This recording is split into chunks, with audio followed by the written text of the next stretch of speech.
우리가 하나님께 감사하며 하나님께 찬송하고 영광을 돌려야 하는 이유는 여러 가지가 있습니다.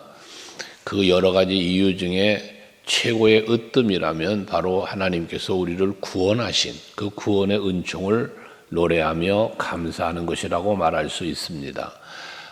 그런데 그 감사와 또한 찬송하며 하나님께 영광을 돌리는 그 방법이 무엇인가는 바로 곧 예배라고도 말할 수가 있는 것이죠. 그래서 여러분에게 늘 말씀드리는 것처럼 이스라엘 백성들이 애굽에서 종노릇 할 때에 출애굽을 시키셔서 가나안으로 인도하신 하나님이시잖아요.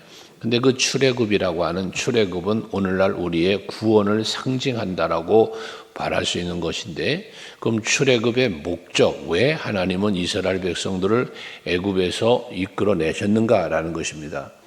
물론 그 과정을 보면 아브라함과의 언약이라고 하는 그 언약을 성취하시는 하나님의 섭리 가운데에 애굽의 종노릇도 하게 되었고, 또 그 가운데서 이제 해방시키셔서 출애굽을 시키시는 것인데, 그 출애굽의 목적을 굳이 말한다면 하나님 앞에 감사하며 영광 돌리는 이스라엘 백성들이 되게 하기 위해서다라고 말할 수 있다는 겁니다.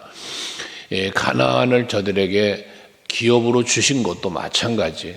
그 가나안 땅에 들어가서 거기에서 젖과 꿀이 흐르는 땅, 하나님의 축복을, 하나님이 주시는 복을, 은혜를 누리며 살게 될 때에 하나님이 베푸신 은혜와 복을 기억하면서 하나님께 감사의 제사를 드릴 것을 명령하신 하나님이시라고 그랬잖아요. 그래서 우리를 지으신 목적도 영광 받으시기 위함, 우리를 구원하신 목적도 찬송과 영광을 받으시기 위함이라고 했던 것처럼 출애굽의 목적도 하나님께서 영광을 받으시기 위함이 들어있다는 겁니다. 본질적 목적이. 오늘날 우리들에게도 여러 가지 누릴 수 있는 그 복을 주시는 거, 은혜를 베푸시는 것은 구원뿐만 아니라 일상의 삶 속에서도 나에게 베푸시는 많은 은혜와 복이 있지 않습니까? 여러분에게 날마다 10대마다 도우시는 은혜, 그 은혜와 복을 우리에게 베푸시면서 하나님 뭘 요구하신가? 우리가 하나님께 감사하고 찬송하고 영광 돌리는 예배자의 삶을 살기를 하나님은 원하신다는 거예요. 그렇게 되게 하시려고 뭐 했어요?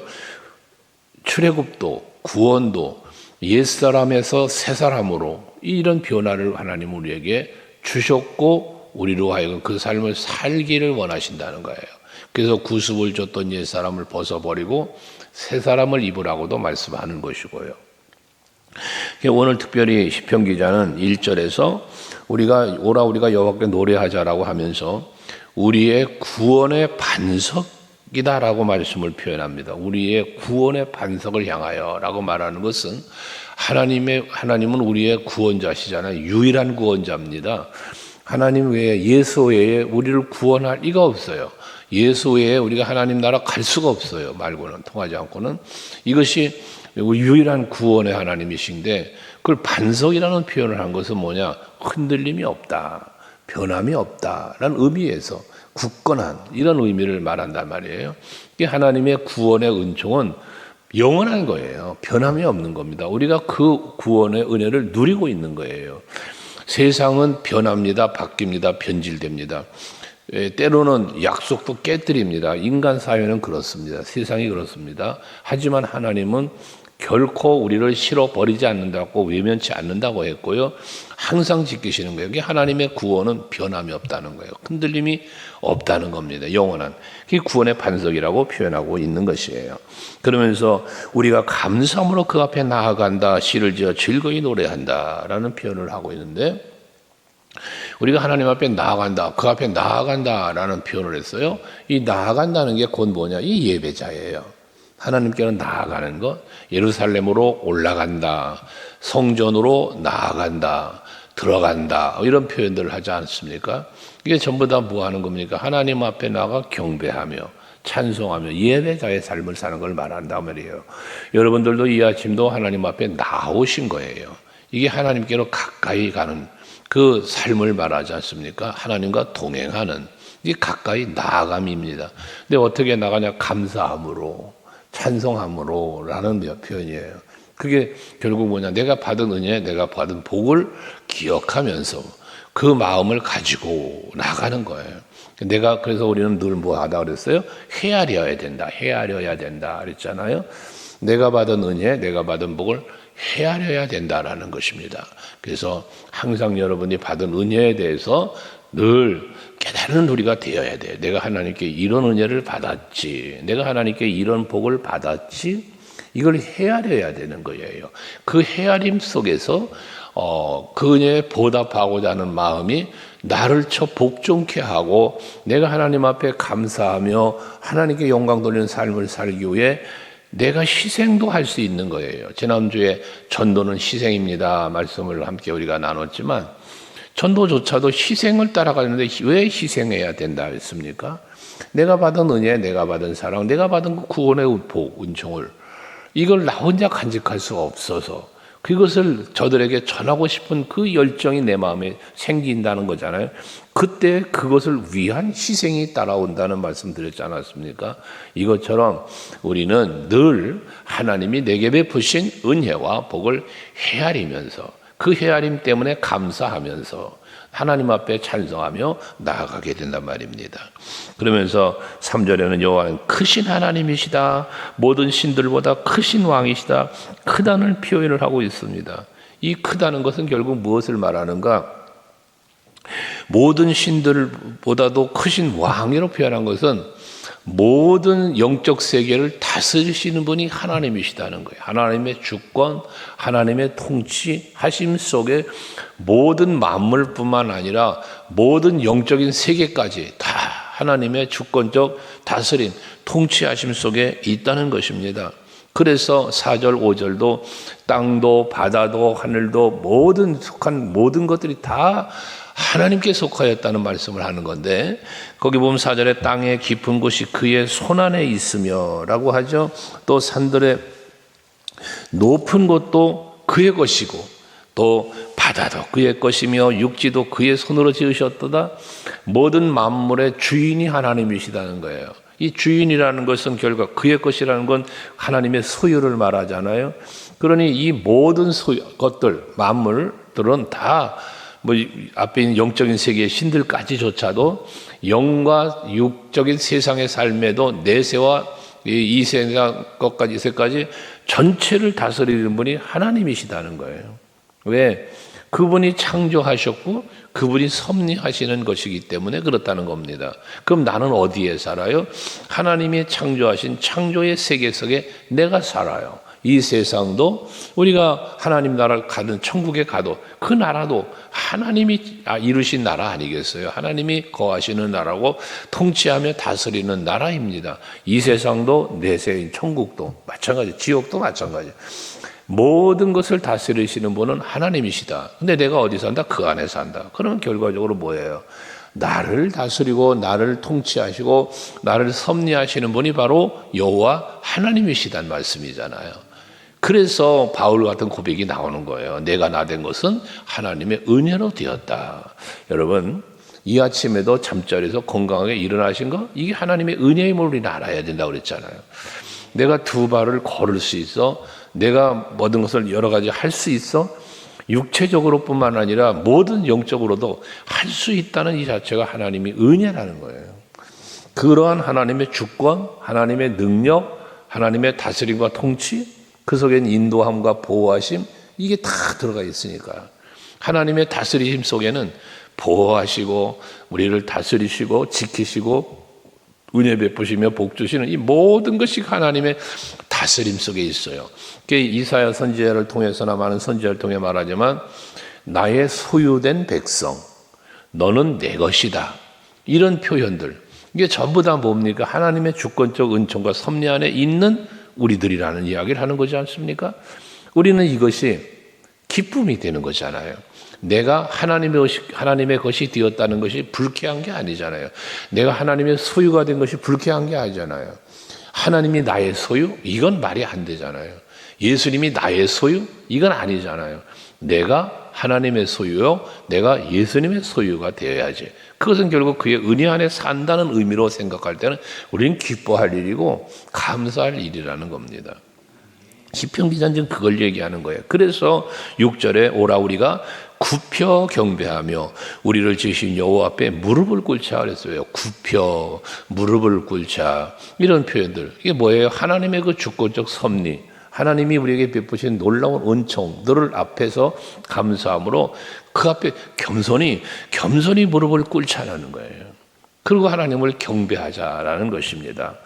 우리는 언제나 하나님 앞에 겸손히 무릎 꿇는 자가 되어져야 합니다. 그런데 어떻게 됐어요? 이스라엘 백성들은 자기들이 종노릇하고 있던 자기들을 하나님께서 전적인 하나님의 은혜로 그들을 출애굽을 시키신 거잖아요. 그런데도 불구하고 저들은 뭐했어요? 목이 곧은 백성이라. 내 백성, 이 백성들이 목이 곧은 백성이래요. 그 목이 곧다는 건 뭘 말하는 거예요? 교만을 말하는 것이죠. 교만은 무엇입니까? 하나님의 은혜를 잃어버리는 거예요. 하나님의 그 은총을 기억하지 못하는 거예요. 하나님이 하셨는데도 내가 했다는 거예요. 그러니까 하나님 앞에 감사와 찬송과 경배를 돌려야 돼. 무릎을 꿇고 겸손히 무릎이 굽혀 경배해야 되는데도 불구하고 하나님이 한 게 아니라 내가 했다라는 그 마음 때문에 하나님이 받아야 할 영광을 그만 내가 가로채서 내가 그 영광을 받으려고 하는 거예요. 이게 교만입니다. 근데 겸손은 뭡니까? 하나님이 하셨습니다. 하나님이 하셨습니다. 이게 겸손 아니겠습니까? 그러니까 우리는 언제나 이 마음을 가지고 사셔야 되는 거예요. 하나님이 하셨다. 내가 한 거 아니고 하나님이 하셨다. 이러한 고백이 우리 안에 늘 있을 때에 우리는 그 앞에 무릎을 꿇게 되고 굽혀 경배하는 삶을 살게 되어지는 겁니다. 이걸 하나님은 또 기뻐하는 거예요. 내가 너에게 이런 은혜를 베풀었는데 내가 너에게 이런 복을 주었더니 네가 그걸 기억하며 알며 감사는 누림이라 그랬잖아요. 내가 준 복을, 내가 준 은혜를 네가 누리면서 그것이 내가 준 것인 걸 알면서 나에게 감사하는구나. 나를 앞에 참 겸손히 경배하는구나. 하나님 입장에서 보실 때 그게 그 기쁨이죠. 하나님의 기쁨. 그러니까 하나님의 기쁨은 곧 우리의 기쁨으로 전환되어지는 거라고 그랬으니까요. 하나님 앞에 무릎을 꿇고 겸손히 경배할 때 하나님은 우리에게 은혜를 베푸신다. 그러면서 7절, 그는 우리 하나님이시고 우리는 그가 기르시는 백성이며 그의 손이 돌보시는 양이기 때문이다 라고 말하죠. 여기 표현, 앞에서도 표현한 것이지만 여기서도 마찬가지, 하나님은 우리 하나님이다. 그가 나를 기르신다. 나를 돌보신다. 이 양으로 표현을 하면서까지 이런 표현들이 다 무엇입니까? 하나님과 나와의 관계입니다. 관계. 여러분, 우리가 신앙생활은 하나님과 나와의 관계가 열려진 거예요. 이게 신앙생활이에요. 하나님께로 가까이 나아가는 것, 이게 우리의 신앙생활이에요. 그것이 곧 뭡니까? 하나님께로 가까이 나아가는 것이 행위인데, 우리 행위인데, 이 행위 속에 뭐가 들어있어요? 감사도 들어있지만 하나님을 사랑하는 사랑이 들어있어요. 우리는 항상 하나님이 내게 베푸신 은혜와 사랑을 기억해야 하는 이유, 헤아려야 되는 이유는 그로 인하여 내가 하나님께 받은 은혜와 사랑을, 복을 기억하기 때문에 뭐 한다 그랬어요? 감사한다 그랬죠? 감사뿐만 아니라 하나님을 나도 사랑하게 되어지는 거예요. 그게 누구지? 베드로에게 예수님 질문해요. 네가 나 사랑하냐? 네가 나 사랑하냐? 이 사랑에 대한 질문을 하시잖아요. 그러면서 또 제자들을 가르치시면서 계명을 설명하실 때 하나님을 사랑하는 것이 첫째 되는 계명이고 이웃을 사랑하는 게 두 번째 계명이다. 이 계명도 사랑으로 조명을 해주시는 예수님의 교훈을 우리는 알지 않습니까? 그러니까 우리는 하나님께로 나아가고 하나님 앞에 겸손히 무릎을 꿇고 감사함으로라는 표현을 근데 그게 감사만이 아니라 뭐다? 하나님을 사랑함이 들어있어야 된다. 이 고백이 들어있단 말이에요. 그러니까 여러분, 하나님을 사랑한다는 것, 또 감사한다는 것 다 무엇이다? 하나님과 나와의 관계가 열려 있고 가까운 관계, 함께하는 관계, 사랑하는 관계, 이 관계 형성이 이루어진다는 거예요. 그래서 나는 하나님은 우리의 하나님이시고 나는 그가 기르시는 분이고 나는 그의 어린 양 같다, 이런 표현들은 다 이 관계를 이야기한다는 겁니다. 그래서 여러분에게 제가 그런 질문을 가끔 했죠. 하나님 앞에 나는 어떠한 존재인가? 내가 하나님 앞에 하나님께는 어떤 존재이며 또 나에게 하나님은 어떤 분이신가에 대한 이 의식, 이 생각을 우리는 하며 살자라고 말씀했잖아요.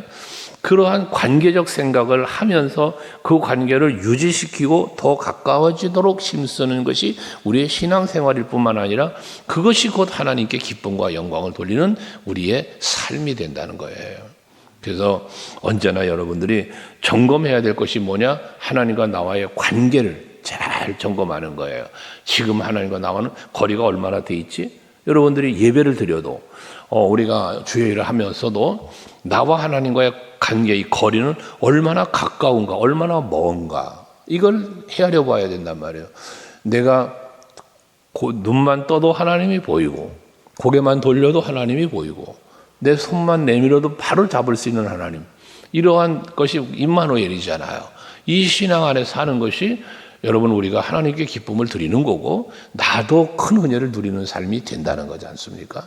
이 관계적인 거를 말한다 그랬잖아요. 그런데 그러면서 하는 말이 뭡니까? 하나님과 우린 그런 관계라는 거예요. 그런 관계인데 너희는 오늘 그의 음성을 듣거든 그러잖아요. 그래서 네가 오늘 그의 음성을 듣거든, 그 말이 뭐예요? 하나님과 나와는 이런 관계, 하나님은 나에게 이런 분이야를 지금까지 시편 기자는 고백해 놓고 그러면서 그러니 그런 하나님이 나에게 지금 말씀을 하시거든 그 말이잖아요. 그 말씀을 들을 때에 우리는 어떠한 자세로 하나님이 주는 말씀을 받아야 할 것인가를 말씀하는 거예요. 8절 이하가 거기 보면 너희가 무리바에서 같이 광야의 마사에서 지냈던 것 같이 너희 마음을 완악하게 하지 말아라 라고 말하죠. 무리바와 마사를 말하는데 이 사건은 무슨 사건인지 아시잖아요. 이스라엘 백성들이 광야로 들어와서 광야 생활을 하는 중에 물이 없어 목마름으로 인하여 하나님 앞에 원망했던 사건들이잖아요. 그래서 반석에서 물을 냈던 사건이 2번 있었죠. 이게 무리바와 마사예요. 이러한 물을 이렇게 때문에 원망하고 막 백성들이 불평할 때 하나님이 모세를 통하여 반석에서 물을 내어 마시게 한 사건이란 말이죠. 근데 출애굽기 16장에서 이런 사건들이 일어났는데 출애굽기 17장에 보면은 이 이스라엘 16장 마지막 절에 보면 뭐라고 하냐면 그런 하나님의 엄청난 은혜를 경험한 이스라엘 백성들이 뭐라고 말합니까? 우리 가운데에 하나님이 계신가 안 계신가 하였더라 그랬어요. 근데 그들의 그 표현에 대해서 뭐냐, 이 백성들이 하나님을 시험하여 이르기를 우리 하나님이 우리 가운데 계신가 안 계신가 하였더라 그랬어요. 이게 무리바 사건이에요. 이게 하나님 앞에 하나님을 시험한 사건이다 그 말이에요. 그래서 너희 마음을 완악하게 하지 말라고 말하는 거예요. 마음이 완악해지면 뭐해? 하나님의 은혜를, 하나님의 기쁘신 사랑을 잊어버리는 거예요. 완악함이. 앞에 교만에 대한 말씀 드렸지만 그게 바로 우리가 완악해지는 원인이거든요. 근데 왜 완악해지는가? 이 10절에 보면 내가 40년 동안 그 세대로 말미암아 근심하여 이르기를 그들은 마음이 미혹된 백성이라 내 길을 알지 못한다 그래요. 미혹이 따라 내 마음을 미혹당하기 때문에 완악해지는 거고 그 완악해진 마음은 결과적으로 하나님 앞에 말한 하나님과 관계가 소홀해지고 때로는 떠나고 원망하고 불평하고 이렇게 가는 거예요. 그래서 우리가 신앙생활하면서 우리의 믿음을 지키기 위해서 힘써야 되는데 그 믿음을 지키는 비결이 뭐라? 하나님의 말씀, 언약, 이 말씀으로 무장해라는 말을 나왔는데 모든 마귀의 관계를 능히 대적하기 위해서 하나님의 전신갑주를 입어라. 이 말씀이 우리를 지키는 거예요. 시편 1편에서도 복 있는 사람을 말하면서 그 복 있는 사람이 그 믿음 지키며 그 은혜를 누리며 살려면 어떻게 하라? 오직 여호와의 말씀을 즐거워하여 그 말씀을 주야로 묵상하는 자가 되어야 한다 말한 것처럼 우리는 말씀의 무장이 필요한 거예요. 그래야만 왜? 말씀은 하나님이 우리에게 주신 말씀이잖아요. 언약들이라는 말이에요. 그러면 이 말씀을 기억하면 이 말씀을 내가 믿으면 무슨 일이 벌어지느냐? 오, 하나님은 이렇게 말씀하셨고 이렇게 이루셨구나. 나에게도 이 말씀처럼 이 언약을 주셨고 이루어 주고 계시는구나를 깨닫게 되는 거잖아요. 말씀을 통하여. 이 성령의 감동으로 기록한 말씀을 통해 우리는 하나님의 우리를 향한 계획과 일하심을 깨닫는 거예요. 그것이 곧 미혹당하지 않는 비결이거든요. 근데 이들은 지금 미혹을 받던 이유가 무엇입니까? 내 길을 저들이 알지 못한다. 내 길. 이게 뭡니까? 하나님의 뜻, 하나님이 이끄시는 그 길. 저들이 지금 가고 있는 것이 적각거리라는 가나안이라는 이 사실을 우리가 하나님 앞에 그 관계를 잘 가까이 하면서 하나님께로 나아가야 하는 그 길을 걸어가야 되는데 이 길 알지 못한다는 거예요. 그러니까 범죄하고 그러니까 하나님 앞에 불평을 하게 되어진다는 겁니다. 내 생각은 너희의 생각과 다르며 나의 길은 너희의 길과 다르다고 이사야 선지자를 통해서 이사야서 55장 8절 9절 말씀하는 것처럼 우리는 그 하나님이 나를 이끌고 가는 길을 알아야 되는 거예요. 욥 같은 경우는요, 그가 나의 길을 아시나니 그러잖아. 그가 나의 길을 아시나니. 이건 반대로 말하면 뭐예요? 그가 이끄시는 길을 나는 안다는 표현도 되는 거예요. 내가 가야 할 길을 그가 아신다? 이 고백, 욥의 고백은 그가 나를 인도하시는 길을 아는 거예요, 욥이. 그래서 지금을 나를 단련하신 애가 순금같이 되어 나올 것이다. 하나님 나를 그렇게 이끌어 주실 것이라는 걸 욥은 믿은 거잖아요. 우리의 여러분에게 그 믿음의 눈이 열려 그 길을 볼 수 있을 때 미혹받지 않는 거예요. 스데반 집사님을 보세요. 사도 바울을 보세요. 그 영의 눈을 열고 하나님 나라를 바라봤기 때문에 그들은 죽음이라는 공포 속에서도 두려워하지 않았고 그 얼굴 천사 같았다? 감옥에 갇혔는데 노래를 한다? 이게 바로 믿음으로 자기를 지키는 성도의 삶입니다. 미혹되지 않는. 그러므로 11절에 내가 노하여 맹세하기를 그들은 내 안식에 들어오지 못하리라 했다 그랬습니다. 여러분, 하나님과의 관계가 깨어지고 미혹당하여 하나님 앞에서 하나님이 하신 일을 보면서도 깨닫지 못하고 원망 불평하는 자들 결국 뭐한다? 하나님 나라에 못 들어온다는 거예요. 안식에. 오늘 우리들은 이미 그 은혜를 안을고 기억하기에 이 새벽에도 나와서 하나님 앞에 예배하잖아요. 이러한 여러분들을 하나님은 기뻐하시면서 영원한 하나님의 안식으로 인도해 주실 줄 믿으시고 언제나 내가 세상에 살지만 내 곁에 계신 하나님, 내 곁에 동행하신 예수, 그리고 나를 인도하시는 그곳은 영원한 하나님의 나라임을 믿으시고 소망 안에서 참되고 평안한 하루를 살아가시는 이 하루가 되시길 축복합니다. 기도하겠습니다.